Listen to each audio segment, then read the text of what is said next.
अगर इंश्योरेंस करवा रहे हो तो पूजन की जरूरत नहीं है, और पूजन पर इतना भरोसा है तो इंश्योरेंस की जरूरत नहीं। हमारी तो सावित्रीबाई फूले हैं, उन्होंने कहा कि अच्छे विद्यालय में पढ़वाओ, लेकिन जिनकी ज्ञान की देवी सरस्वती है तो विद्यालय क्यों ढूंढ रहे हो? अच्छा, किसी को इलाज करवाना है तो एडमिट करवा लो, बगल में एक तस्वीर रख दो बड़ी सी जिस पर भरोसा है तुमको। इसका मतलब तुम दोगले हो, तुम्हें भरोसा है नहीं।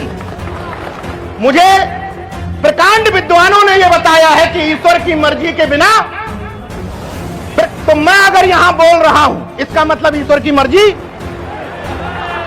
उसी ने मुझसे कहा है कि जाओ और इन भक्तों को बताओ कि तुम्हारे और तुम्हारे ईश्वर के बीच में एक बिचौलिया है जो माल पीट रहा है।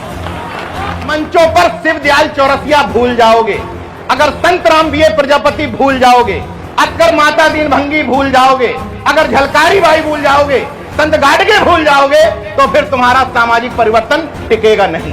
कुर्मी, यादव, मौर्य और चमार, इन चार जातियों को यह करना है कि अगर आप बहुजन बन गए हैं तो अपने जाति महासभाओं के कार्यक्रमों में जाना बंद कर दो।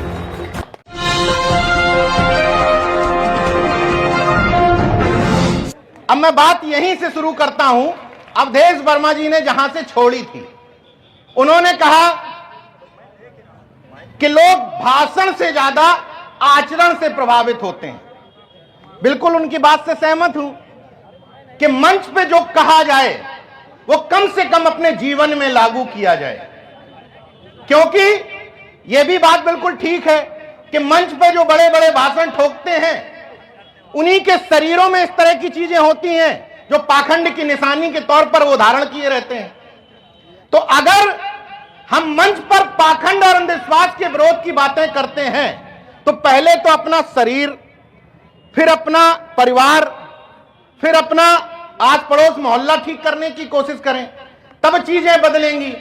ये बात क्यों कह रहा हूं, एक कहानी से बता देता हूं। मैं हिंदुस्तान आगरा में सीनियर सब एडिटर के पद पर तैनात था।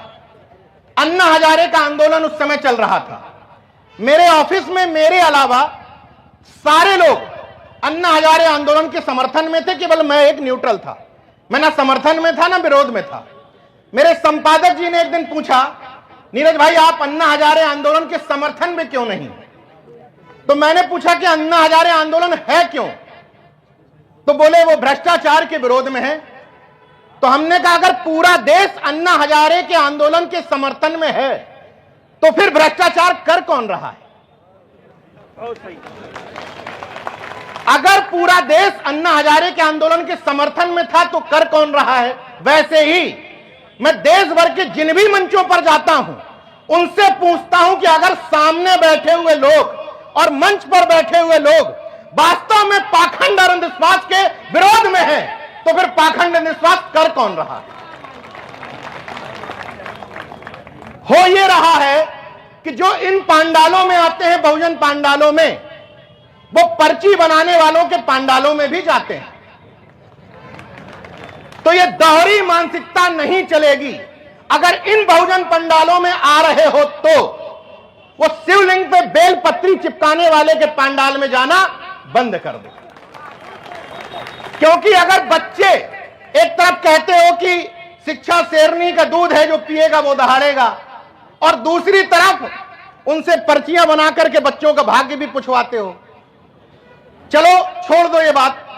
कथा मंचों पर हो सकता है बहुत लोग जाना बंद कर दिए हो, लेकिन अभी भी ऐसे लोग हैं जो सुबह से शाम तक, जिनको अपनी आरक्षण के विरोध के लिए जिम्मेदार ठहराएंगे, जिनको अपने बताएंगे कि हमें छोटा ऊंच नीच बताते हैं, छोटा बड़ा बता करके भेदभाव करते हैं, उन्हीं से अपने बच्चों का नामकरण करवाते हैं। बड़े बड़े प्रोफेसर्स, डॉक्टर्स, इंजीनियर्स, बड़े बड़े पत्रकार जो कहते हैं कि हम बुद्धिजीवी हैं, लेकिन खुद में के अंदर बच्चों का नाम रखने की हैसियत नहीं है, बच्चों का नाम उनसे रखवाएंगे। उसी तरीके से गाड़ी खरीद के लाएंगे अपनी मेहनत से, लेकिन गाड़ी का पूजन उनसे करवाएंगे। मैं एक बात सिर्फ यह समझना चाहता हूं कि जो लोग किसी से भी गाड़ी का पूजन करवाते हैं वो दरअसल ईश्वर में भरोसा नहीं करते, तभी पूजन करवाते हैं। क्यों? अगर वो ईश्वर में भरोसा रखते होते तो गाड़ी का इंश्योरेंस न करवाते? अगर इंश्योरेंस करवा रहे हो तो पूजन की जरूरत नहीं है, और पूजन पर इतना भरोसा है तो इंश्योरेंस की जरूरत नहीं। किस बात का इंश्योरेंस है जब तुम्हारे अंदर डर ही खत्म हो गया? तो वैसे ही हमारे जैसा व्यक्ति अगर लखनऊ में खोजता है कि यार चलो अपने बच्चे का एडमिशन किसी अच्छे मिशनरी स्कूल में करवा दें, अच्छे इंग्लिश मीडियम स्कूल में करवा दें, तो हमारे जैसे आदमी को तो चलता है। लेकिन जिनकी ज्ञान की देवी सरस्वती है वो अच्छा स्कूल क्यों ढूंढते हैं? भाई हमारी तो सावित्रीबाई फूले हैं, उन्होंने कहा कि अच्छे विद्यालय में पढ़वाओ, लेकिन जिनकी ज्ञान की देवी सरस्वती है तो विद्यालय क्यों ढूंढ रहे हो? अच्छा क्यों प्रिंसिपल अच्छा चाहिए? कहीं भी करवा दो वो तो पढ़ लेगा।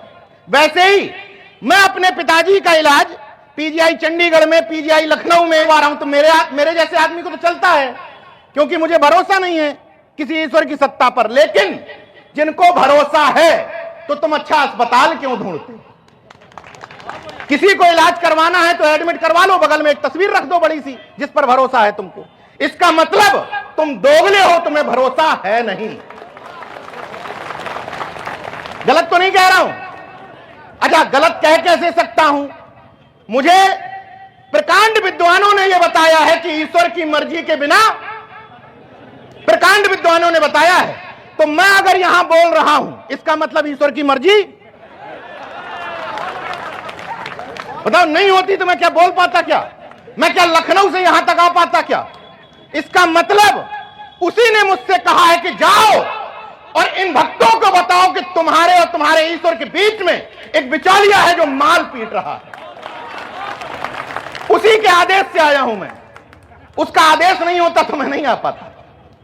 गलत तो नहीं कह रहा हूं? वैसे ही हिंदी, हिंदू, हिंदुस्तान का ठेका किसका है? जो कहते हैं कि हिंदी, हिंदू, हिंदुस्तान, जो हिंदी की बात करने वाले लोग हैं उनके बच्चे इंग्लिश मीडियम स्कूल में पढ़ रहे हैं।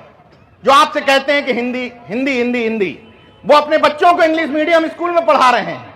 जो आपसे कहते हैं हिंदू, वो अपने बच्चों के लिए ईसाई मिशनरीज स्कूल ढूंढ रहे हैं, सिफारिश लगवा करके एडमिशन करवा रहे हैं। और जो आपसे कहते हैं हिंदुस्तान, वो अपने बच्चों को विदेश में पढ़वा रहे हैं।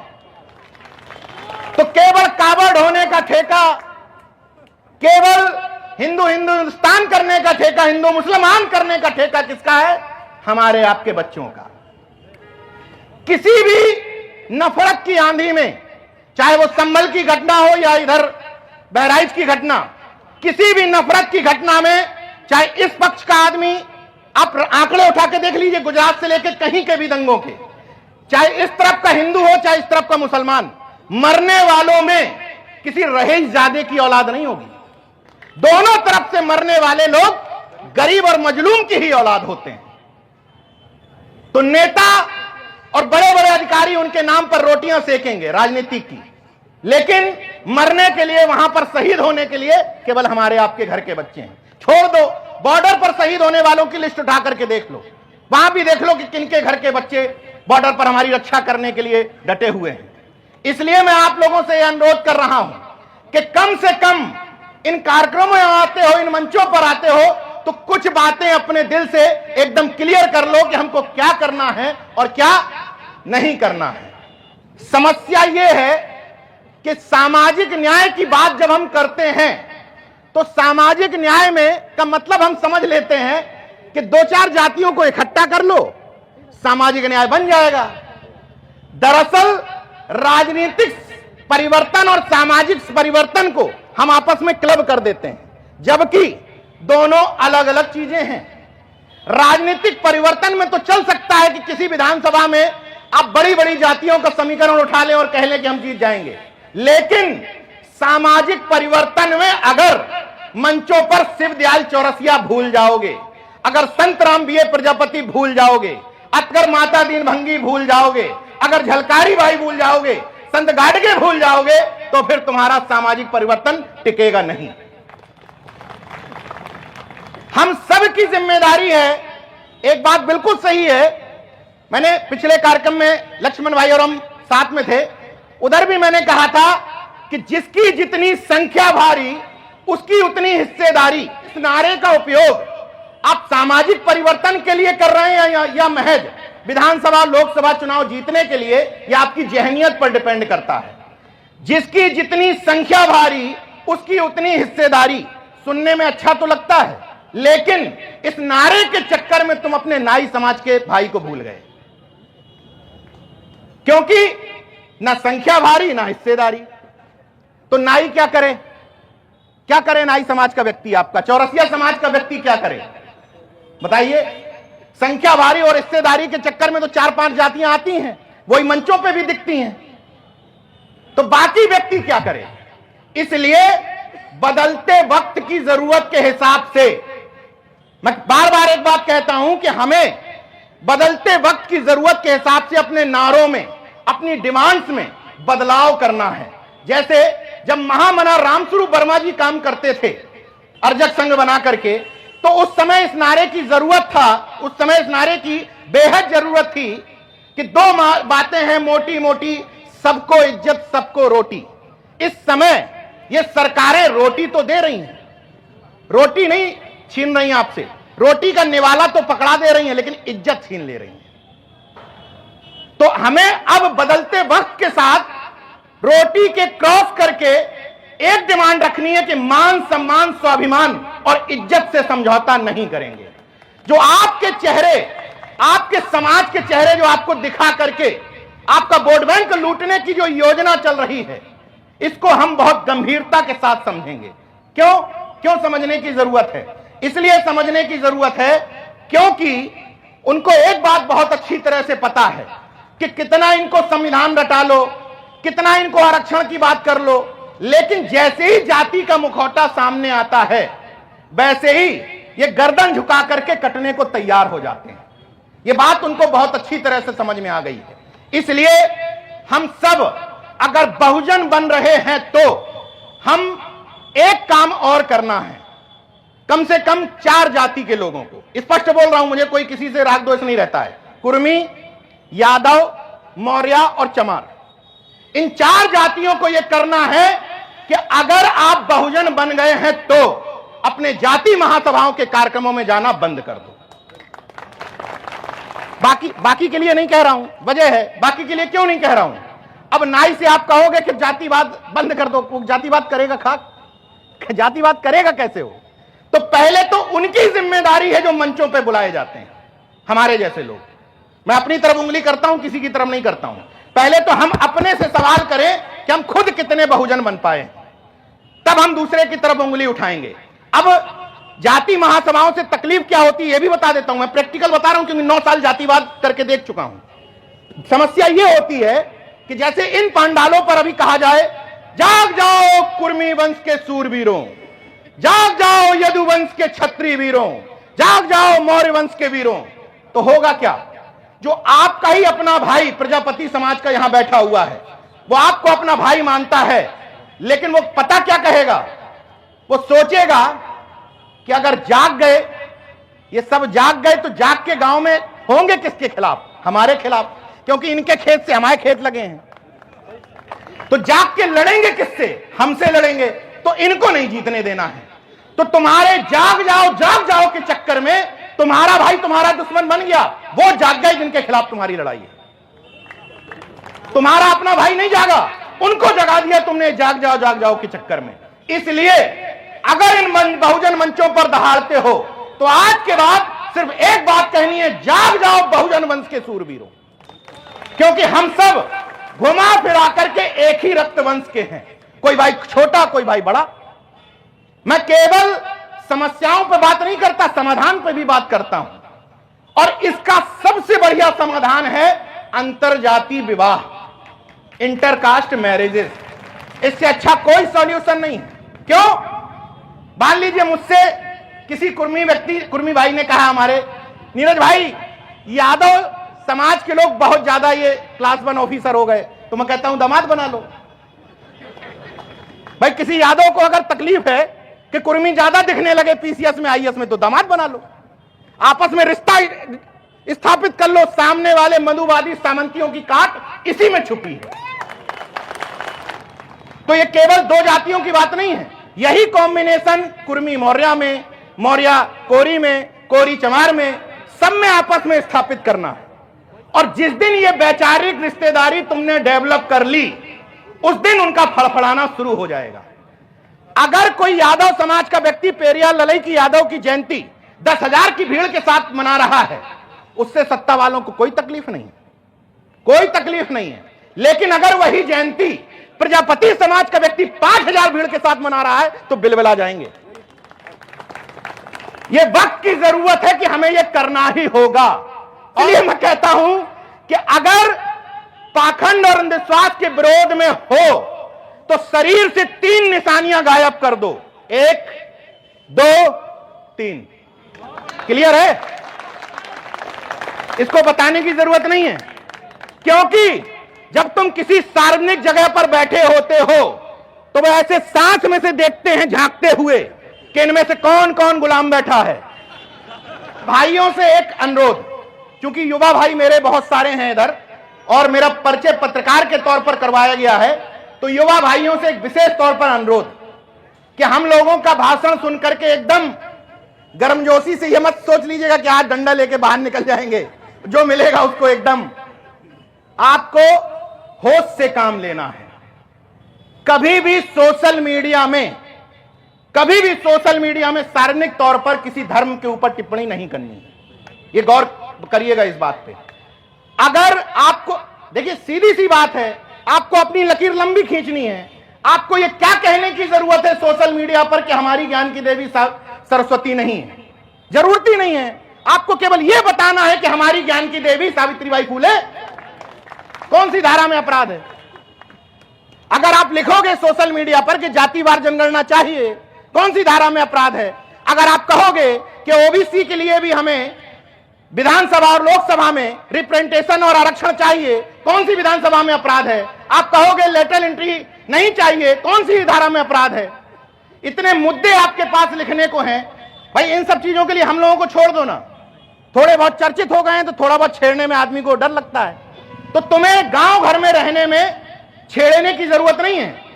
2 तरीके हैं गांव में विरोध करने। गांव वाले गौर से सुन लें, किसी भी विचारधारा का विरोध करने के 2 तरीके हैं। एक तरीका है विरोध करना।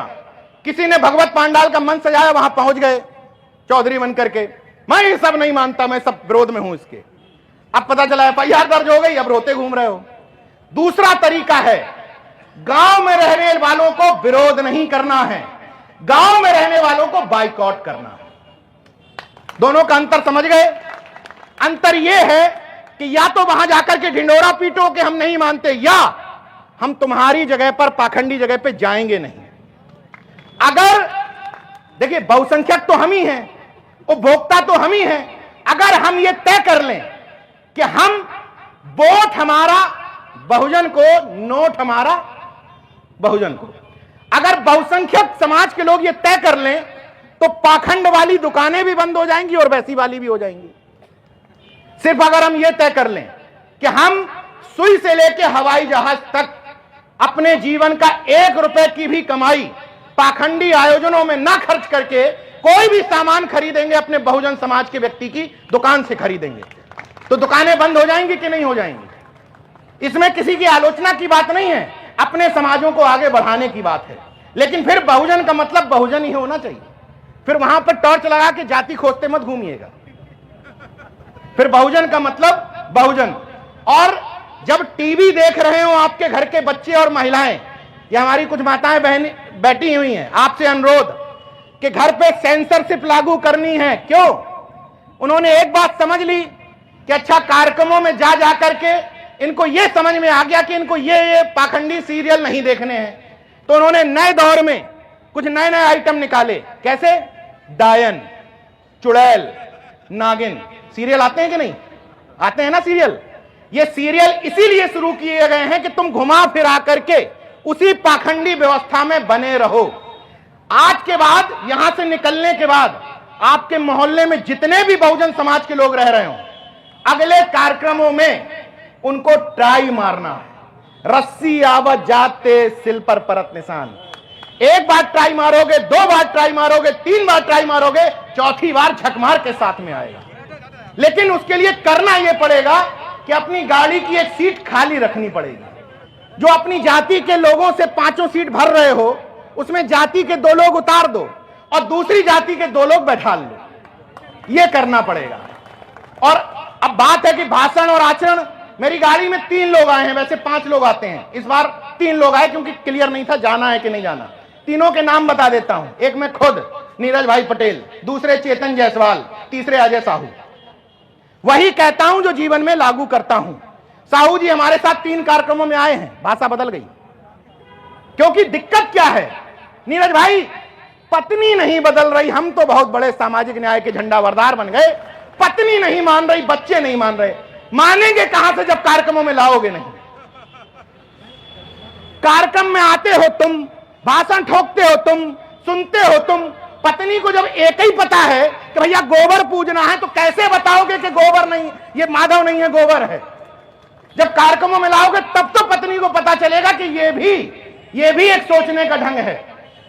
तो जितने आयोजक हैं, मैं पूछ नहीं रहा हूं, तमाम लोग फेल हो जाएंगे, मैं दावे के साथ कह रहा हूं कि जितने आयोजक हैं उतने लोग भी अपनी पत्नियों को नहीं लाए होंगे। दावे के साथ कह रहा हूं,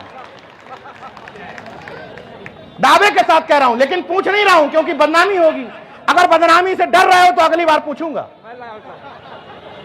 मैक्सिमम नहीं लाए होंगे। तो मैं क्या कह रहा हूं कि आप दूसरे से क्या खाक कहोगे। जब आप आयोजक हैं तो पहली जिम्मेदारी इसकी शुरुआत अपने घर से करो, क्योंकि पत्नी के बिना बदले कुछ भी नहीं बदल सकता, यह तय करके रख लो। अगर किसी गाय को समझाना है, सीधा सीधा कॉन्सेप्ट है, अगर किसी बच्चे को पकड़ लो, बछड़े को अपने पास ले आओ, पीछे पीछे गाय आएगी और पीछे पीछे साढ़ भी आ जाएगा। पहले बछड़े को पकड़ना होगा, इसलिए वक्त की जरूरत के हिसाब से बच्चों पर काम करना जरूरी है। और जो पहले आपकी डिमांड हुआ करती थी कि फलाने महापुरुष की जयंती पर छुट्टी दे दो, मूर्तियां दे दो, अब ये डिमांड्स करना बंद कर दो, क्योंकि सरकारें जिसकी मांगोगे उसकी जयंती पर छुट्टी दे देगी, जिसकी मांगोगे उसकी मूर्ति लगा देगी, जितने फुट की लगवानी हो, 300, 400, 500, 600, जितने फुट की, जितने मीटर की मूर्ति लगवानी हो लगवा देगी, बस नौकरी नहीं देगी। तो अब डिमांड क्या करनी है भैया, दीनदयाल उपाध्याय के नाम पर इंटर कॉलेज बनवा दो, उसमें प्रिंसिपल हमारा बना दो। श्यामा प्रसाद मुखर्जी के नाम पर डिग्री कॉलेज बनवा दो, उसमें प्रोफेसर हमारे भर्ती कर दो। तो नाम ले लो तुम, हिस्सेदारी दे दो हमें। और अभी क्या हो रहा है, नाम मिल रहा है तुम्हें और प्रोफेसर बन रहे हैं वो। तो बदलते वक्त, अम्बेडकर यूनिवर्सिटी सबसे अच्छा उदाहरण है। बाबा साहब भीमराव अंबेडकर यूनिवर्सिटी केंद्रीय विश्वविद्यालय, मतलब मजाक बना करके रख दिया है, उसी एकमात्र विश्वविद्यालय है जहां से सबसे ज्यादा कंप्लेंट मेरे पास आती है कि नीरज भैया बाबा साहब की जयंती नहीं मनाने दे रहे, BBAU नाम से यूनिवर्सिटी में। तो मतलब क्लियर है ना बात। यहां पर यह कहकर के खत्म करूंगा कि घर पे जाना और जितने लोगों के घर में एक महापुरुष की तस्वीर हो तो जाकर के आज 5 महापुरुष लगा देना, 5। क्योंकि तुम्हारे घर में घुसने के बाद अगर कोई व्यक्ति महापुरुष की तस्वीर से तुम्हारी जाति पहचान लेता है तो माफ करिएगा, तुम बहुजन नहीं, तुम अभी भी उसी जातिगत सोपान में डूबे हुए हो। अब ये आरोप लोग लगाएं कि नीरज भाई पटेल लिखते हैं और बड़े जातिवाद के खिलाफ बोल रहे हैं, तो ये नाम हमारे बाप ने रखा था, नीरज भाई पटेल हमारे बाप ने, और हम जिसके बाप हैं उसका नाम रखा हमने कबीर शिवाजी। जब मैं डिसीजन मेकर हुआ तो मैंने यह तय कर दिया कि मेरे बेटे की शादी जाति में नहीं ही होगी, मेरे बेटे के नाम में जाति नहीं ही होगी। मैं एक और झक्कपन करने जा रहा था, लेकिन मैंने कहा कि बेटे के साथ अन्याय होगा। मैं चाह रहा था कि उसका सर्टिफिकेट बनवा दूं नो कास्ट नो रिलीजन का, लेकिन इससे उसको रिजर्वेशन नहीं मिलेगा। मैं उसको वंचित क्यों करूं अपने झक्कपन की वजह से। उसको बड़ा हो जाने दो, वो तय करेगा कि उसको क्या करना है नहीं करने का। वैसे ही एक और डिमांड हमारी सरकार से है कि जैसे वोट डालने की तुमने उम्र तय कर रखी है कि इतने उम्र के हो जाओगे तब तुम वोट डालोगे, वैसे ही सरकारों से एक अनुरोध है कि अगर तुम संविधान को सही रूप से लागू करवाना चाहते हो, संविधान के धर्मनिरपेक्ष स्वरूप को बचाए रखना चाहते हो, तो जन्म के आधारित किसी व्यक्ति को धर्म मत पकड़ाओ। जब वो बालिग हो जाएगा उसको 21 साल तक कुरान, बाइबल, गीता सब कुछ पढ़ाओ, जब वो बालिग हो जाएगा उसको तय करने दो किस धर्म में जाना चाहता है या नहीं जाना चाहता है। क्योंकि जैसे संविधान किसी धर्म को मानने वाले को इजाजत देता है, वैसे ही संविधान हमारे जैसे अनीश्वरवादी को इजाजत देता है। हमें धर्म नहीं मानना, हम नहीं मानेंगे। और अंतिम शब्दों के साथ बात खत्म कर दूंगा इस मंच की तरफ से कि नमो बुद्धाय, जय भीम, जय मंडल, जय अजब, इनकलाब जिंदाबाद। धन्यवाद।